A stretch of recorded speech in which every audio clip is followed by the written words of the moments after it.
Assalamualaikum warahmatullahi wabarakatuh. Kembali lagi kepada saya Tama Amir Ramdhani Anwar. Capek ya? Iya capek. Kali ini kita akan membahas tentang Ngapain latihan?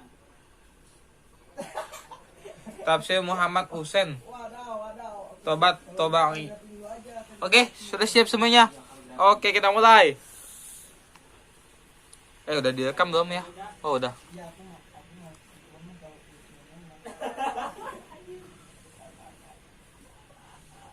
Biodata Muhammad Husain Tobangi. Sebuah desa kecil di sisi penggunungan dekat Teheran. Di tempat inilah Al-Allama At-Tobangi menghabiskan bulan-bulan musim panas, menyingkirkan dari panas kota Qum. Kediamannya di desa inilah Profesor Kenneth Morgan, seorang orientalis terkemuka, berkunjung untuk meminta menulis mengenai pandangan-pandangan Islam Syiah untuk masyarakat intelektual Barat. Di dalam dirinya terdapat kerendahan hatian dan kemampuan analisis intelektualnya. Bergabung dalam kelompok ulama tradisional, Allama Tobat Tobangi memiliki kelebihan sebagai seorang syekh dalam bidang tempatnya. Filosof Islam tradisional terkemuka, Al-Allama Tobangi telah membangkitkan segenap hidupnya untuk mengkaji agama, sebuah dedikasi tinggi terhadap perkembangan ilmu-ilmu Islam dan ilmu pengetahuan pada umumnya. Al-Allama Sayyid Muhammad Husain Tobat Tobangi dilahirkan di Tabriz pada tahun 1321 Hijriah atau 1903 Masehi dari suatu keluarga keturunan Nabi Muhammad yang selama 14 generasi telah menghasilkan ulama-ulama Islam terkemuka. Ia memperoleh pendidikan di kota kediamannya,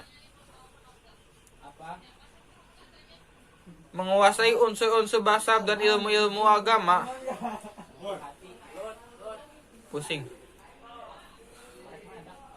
Dan ketika usia 20 tahun berangkat ke Universitas Najaf untuk melanjutkan pelajarannya. Di sana ia mempelajari syariat dan usul fiqh dari dua di antara syekh terkemuka masa itu, yaitu Mirza Muhammad Husain Naini dan Syekh Muhammad Isfahani. Namun menjadi mujtahid bukan tujuannya. Tobat Tobangi lebih tertarik pada ilmu-ilmu akliyah dan mempelajari dengan tekun seluruh bidang dasar matematika, tradisional dan Said Abul Qasim Khawansari dan filsafat Islam tradisional, termasuk naskah Abu Ashifa karya Ibnu Sina dan Al-Asfar karya Asada bin Ashiraji, serta Tahmid Al-Qawaid karya Ibnu Turkah dari Said Husain Badkhubar. Tobat Tobangi juga mempelajari ilmu hudori, ilmu-ilmu yang dipelajari langsung oleh Allah Subhanahu wa Ta'ala, atau makrifat yang melaluinya pengetahuan menjelma sebagai penampakan hakikat supranatural. Gurunya Mirza Ali Khodi yang mulai membimbingnya ke arah rahasia ilahi dan menuntutnya dalam perjalanan menuju kesempurnaan spiritual. Sebelum berjumpa dengan syekh ini, Tobat Tobangi mengirim telah benar-benar kepada apa lagi ya? Aduh, saya lupa, lanjut. Pada 1934, Al-Allama Tobangi kembali ke Tabriz dalam menghabiskan beberapa tahun yang sunyi di kota itu, mengajar sejumlah kecil-kecil murid. Kejadian-kejadian pada Perang Dunia Kedua dan pendudukan Rusia atau Persia lah yang membawa Al-Allama Tobangi dari Tabriz ke Qum. Pada waktu itu dan seterusnya sampai sekarang, Qum merupakan pusat pengkajian keagamaan di Persia.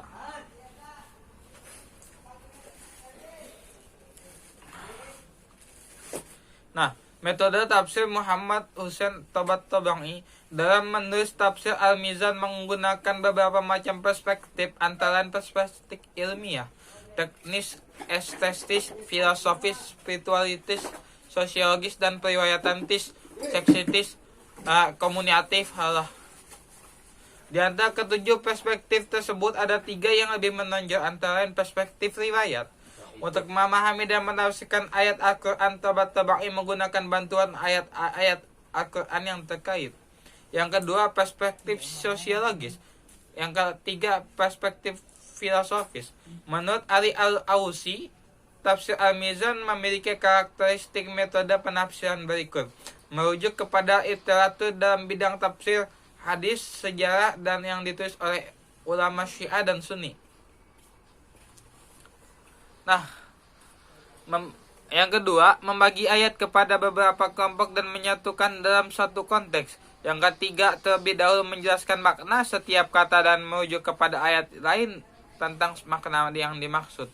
Yang keempat, dalam menentukan makna, ia memperhatikan konteks periodasi dalam Makkiyah Madaniyah dan riwayat yang saling bertentangan, juga menggunakan hadis mutawatir dan qaul sahabat serta tabi'in.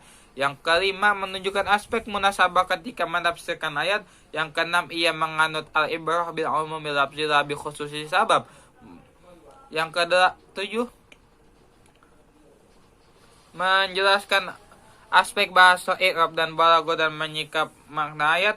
Yang kedelapan, mengumumkan perbedaan pendapat lalu mentarjihnya. Yang kesembilan, mentakwil bukanlah pemahaman literistik. Yang ke-10, menggunakan makna untuk menjelaskan ayat yang udah berapa menit nih? Waduh, 6 menit 22 ya, 6 menit 24. Aduh, capek ya? Ya capek dong. Semangat. Ya ayo semangat, ayo kita bisa. Ayo semangat.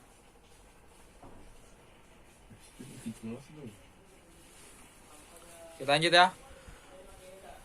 Pemikiran tafsir esoterik. Al-Quran menurut Muhammad Hussein Tabatabai memiliki makna lahir dan batin. Makna batin adalah makna tersirat, makna hasil pentakwilan, makna-makna ayat mutasyabih. Menurut riwayat dari Hasan al-Basri bahwa setiap ayat mempunyai 4 lapisan makna: lahir, batin, had, dan matlaq. Makna lahir adalah tilawah, bacaan. Makna batin adalah al-fahm, pemahaman. Makna had adalah hukum halal dan haram. Makna matlaq adalah maksud dari ayat.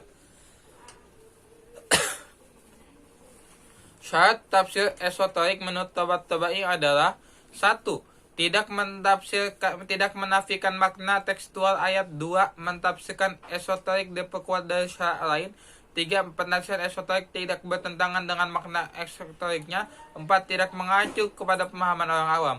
Contoh tafsir esoterik dalam Tabatabai adalah lafaz shiratal mustaqim adalah jalan untuk menuju makrifat kepada Allah. Ada 2 jalan sampai kepadanya, yakni jalan di dunia dan di akhirat. Jalan di dunia sampai menuju kepada Allah adalah imam pemimpin negara yang wajib ditaati. Dan siapa yang mengenal serta mengikuti petunjuk imam, maka akan mampu melintasi titik